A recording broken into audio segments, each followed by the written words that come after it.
Hello, my name is Leon Juan, and thank you for coming to my presentation. Today, I will be discussing the value of time. But what is the value of time? Well, I'll answer this question with another question. What is the difference between $1 today and $1 1 week from now? The answer is that 1 week in between. Let me expand on this answer with two examples. The first example would be on movie tickets. Imagine that you have found out that there is a new movie releasing today in theaters, and it's the talk of the town. Unfortunately, you do not have the money on hand to watch the movie today, but you will be paid next week, and with that payment, you will be able to save up the money to watch that movie on that week. What's the catch? Well, during that week, there will be people who have already seen the movie, and therefore, they can discuss spoilers. A much more extreme example would be on medical emergencies. Imagine this time that you have undergone a severe accident.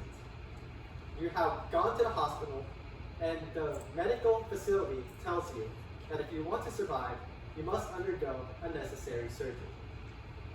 You do not have the funds to undergo such a surgery, and in this case, you are uninsured.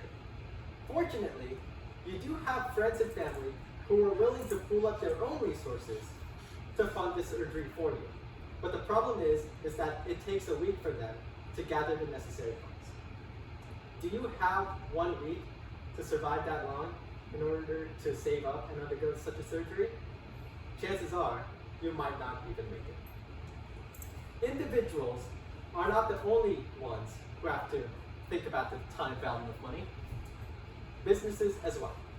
Let us focus on fishing. Imagine this time that today you are in a fishing town next to a river and it is fishing season. If you are able to buy a boat today, you may come home with a full cast and large gains. Unfortunately, you do not have the money on hand to buy such a boat. You may save up and buy a boat later, but by that time, fishing season may already be over. An alternative is that you can get a loan from a bank, use that loan to buy the boat, then come back with that full cast and use part of your gains from that fishing session to pay back that loan. This is a 2021 article taken from Ready Ratios, and I have collected a subset of a graph from 2016 to 2021, the debt to equity ratios of different firms in different industries. The debt to equity ratio is the amount of borrowing a firm does in comparison to the amount of investment investors put in. For example, in 2021, for fishing, hurling, and trapping, if you invest $1 in such a firm, that firm would then go to a bank and borrow an additional 79 cents in order to fund their business. For a firm concerned with coal mining, if you invest $1 into that business would then borrow an additional $1.50. Now, I have discussed with you that time does indeed have value. The question is, how much value? And the answer is, well, it depends on the person. That would be a person's time preference. Each individual has their own time preference, or in other words, each person has different willingness to sacrifice their future in order to have money now. Imagine I have $1 put up for auction, and in exchange for that dollar, people will bid how much they will pay in 1 year to have this dollar today. One person may bid $1.03, another $1.05, and another still $1.10. This is what it means when I talk about a person's time preference. In the most extreme cases, such as in payday loans, some people may be willing to pay up extreme amounts just to have money today. This chart is taken from a 2022 article written by Howe, and it displays a heat map of the United States where each state displays their own average interest rates for payday loans. In the lighter blue states, such as Arkansas, the average interest rate for these loans would be around 36%. That is indeed already very high in comparison to other interest rates that you see in everyday life. But in states like Texas, the interest rate for these loans may go up as high as 664%. This means if I auction $1, such a person would be willing to pay $7.64 in 1 year just to have this $1 today. Now, why would different people have different time preferences? Individually, the answer is that it depends on the person. But there are patterns. This is a chart from a 2022 article written by Santos and Veronesi. And in this graph, the debt-to-asset ratios of households are taken in comparison with their net worth. On the far right, from the 90 to 100, those represent the top 10% of households in net worth. At the far left, those represent the bottom 25%. As the net worth of households increase, the amount that they borrow compared to what they own decrease. So if you are worth more, then you will borrow less compared to what you own. Such a relationship is made even more drastic in 2009 than in 2007, in part due to the 2008 financial crash. Now, everything that I have said so far relies on a framework such that all loans will be paid back, all debt is guaranteed, and all payments are set in stone. We do not live in such a reality. Lending is risky, and there are no guarantees. This makes sense on an individual level, where people may default, go bankrupt, or simply skip out or refuse to pay back their loans. In the business case, this risk comes in the form of volatility.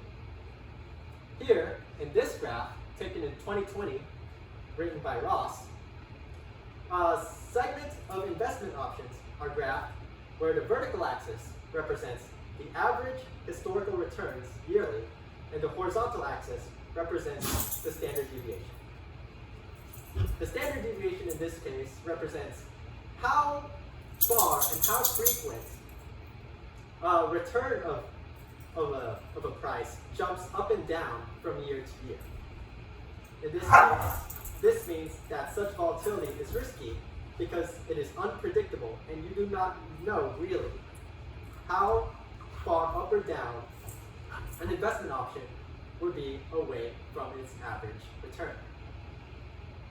As you can see, options such as treasury coupons have very low volatility, but they also give very low returns. Whereas in equity options, such as stocks, the large cap, mid cap, and small cap, they are very, very volatile, but on average, they provide very large returns. Now, volatility risk is not the only risk one has to consider. Inflation is also considered a risk. Inflation is defined as a general increase in prices over time. And how this affects the economy is as follows. While theoretically, prices and wages increase throughout time, your savings and certain debt obligations remain constant.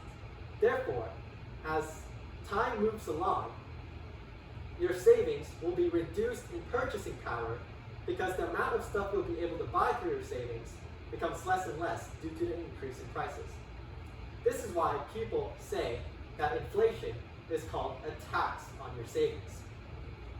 This is a 2022 article from Macro Trends, and in this graph it shows the inflation rate of the United States from 1960 to 2020.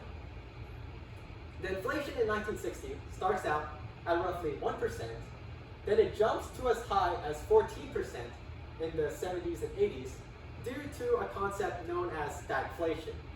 It is considered a crisis back then. After such a crisis, it then dials back down to around 2%, until it hits to below 0% at around 2008, again, due to the 2008 financial crisis.